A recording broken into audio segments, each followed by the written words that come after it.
मनोज भैया के video calling पे केक खिला दो भाई। सबसे पहले आप सबके नमस्कार प्रणाम। हम आप सबके छोट भाई और प्यारा सिंगर मनोज राजा, और आप सबके बहुत ही प्यार आशीर्वाद मिल रहा है, ऐसे ही मिलता रहे हमें। और एक बात बताने में बहुत ही खुशी हो रही है कि हमारा एक झारखंड के रहने वाले मेरे भाई ओम प्रकाश यादव मेरे बहुत ही अच्छे मित्र हैं। उन्होंने 1 जनवरी पे मेरे चैनल के कंप्लीट सब्सक्राइबर कुछ दिन पहले ही हो गया था। तो उन्होंने कल मुझे वीडियो कॉलिंग किया उस मेरे भाई ने, ओम प्रकाश जी ने। और मेरे वीडियो कॉलिंग पे उन्होंने ही मेरे 1K सेलिब्रेशन के लिए एक केक काटी है। तो वो वीडियो आप लोग देखें और हमारे भाई के लिए दुआ कीजिए, ऐसे ही हम दोनों का मित्रता बनी ही रहे। और आप सब भी हमें सपोर्ट कर रहे हैं, जैसे सपोर्ट करते रहें।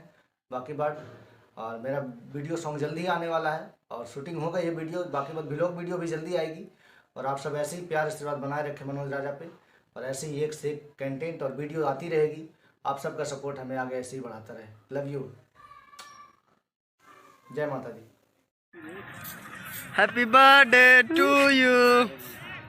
मनोज भैया का चैनल का बर्थडे मन रहा है आज। 1000 सब्सक्राइबर कंप्लीट होने का खुशी है।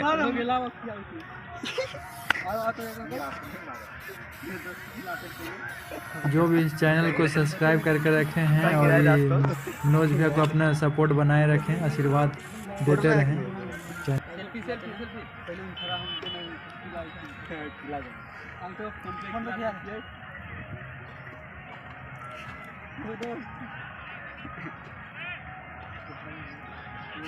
मनोज भैया के वीडियो कॉलिंग पे केक खिला दो भाई।